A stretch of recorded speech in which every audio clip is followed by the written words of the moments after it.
कहते हैं कि मुश्किलों से भाग जाना आसान होता है। कहते हैं कि मुश्किलों से भाग जाना आसान होता है। हर पहलू जिंदगी का इम्तिहान होता है। डरने वालों को मिलता नहीं कुछ जिंदगी में। डरने वालों को मिलता नहीं कुछ जिंदगी में। लड़ने वालों के कदमों में जहान होता है। लड़ने वालों के कदमों में जहान होता है। स्टूडेंट, इस वीडियो में हमने लूसेंट वस्तुनिष्ठ समान ज्ञान के इतिहास के हड़प्पा और सिंधु सभ्यता से रिलेटेड प्रश्नों के बारे में बताया है। आज हम बात करने वाले हैं हड़प्पा सभ्यता से रिलेटेड प्रश्न 36 के बारे में। प्रश्न 36 हमारे यह कह रहा है कि भारत में चांदी की उपलब्धता के प्राचीनतम साक्ष्य कहाँ मिलते हैं। इस प्रश्न में 4 विकल्प दिए गए हैं। विकल्प ए हड़प्पा संस्कृति में मिलता है, या विकल्प बी पश्चिमी भारत की ताम्र पाषाण संस्कृति में मिलता है, विकल्प सी वैदिक संहिताओं में मिलता है, या विकल्प डी चांदी की आहत मुद्राओं में मिलता है। स्टूडेंट, इस प्रश्न का जो सही जवाब है वो विकल्प ए हड़प्पा संस्कृति में। भारत में चांदी की उपलब्धता के प्राचीनतम जो साक्ष्य मिलता है वो विकल्प ए यानी कि हड़प्पा संस्कृति में मिलता है। स्टूडेंट, अब हम बात करेंगे प्रश्न 37 के बारे में। प्रश्न 37 हमारे यह कह रहा है कि सिंधु सभ्यता के बारे में कौन सा कथन असत्य है। इस प्रश्न में स्टूडेंट 4 विकल्प दिए गए हैं। विकल्प ए नगरों में नालियों की सुदृढ़ व्यवस्था थी। विकल्प बी व्यापार और वाणिज्य उन्नत दशा में था। और विकल्प सी मातृ देवी की उपासना की जाती थी। और विकल्प डी लोग लोहे से परिचित थे।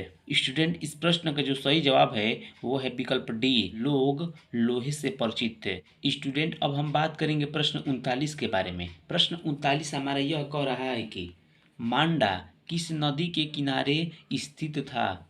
इस प्रश्न में 4 विकल्प दिए गए हैं। विकल्प ए चेनाब, विकल्प बी सतलज, विकल्प सी रावी और विकल्प डी सिंधु। स्टूडेंट, इस प्रश्न का जो सही जवाब है वो है विकल्प ए चेनाब। जो मांडा था वो चेनाब नदी के किनारे पर स्थित था। स्टूडेंट, अब हम बात करेंगे प्रश्न 40 के बारे में। हड़प्पा कालीन स्थल रोपड़ या पंजाब किस नदी के किनारे स्थित था। इस प्रश्न में 4 विकल्प दिए गए हैं। विकल्प ए चेनाब, विकल्प बी सतलज, विकल्प सी सिंधु और विकल्प डी रावी। स्टूडेंट, इस प्रश्न का जो सही जवाब है वो है विकल्प बी सतलज। जो हड़प्पा कालीन स्थल था वो पंजाब या रोपड़ के सतलज नदी के किनारे पर स्थित था।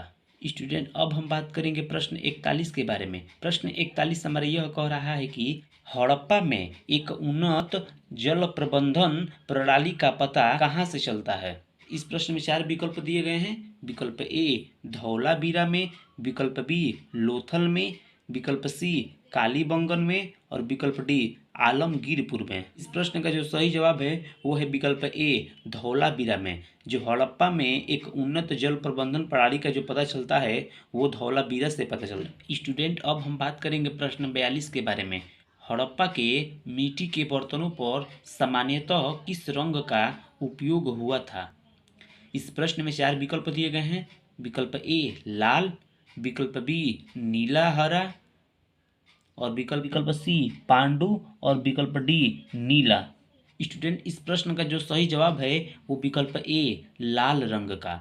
हड़प्पा के मिट्टी के बर्तनों पर लाल रंग का उपयोग होता था। स्टूडेंट, अब हम बात करेंगे प्रश्न 43 के बारे में। सिंधु सभ्यता निम्नलिखित में से किस युग में पड़ता है। इस प्रश्न में 4 विकल्प दिए गए हैं। विकल्प ए ऐतिहासिक काल, विकल्प बी प्रागैतिहासिक काल, विकल्प सी उत्तर प्रागैतिहासिक काल और विकल्प डी आध्य ऐतिहासिक काल। इस प्रश्न का जो सही जवाब है वो विकल्प डी आध्य ऐतिहासिक काल। सिंधु सभ्यता आध्य ऐतिहासिक काल युग में पड़ता है।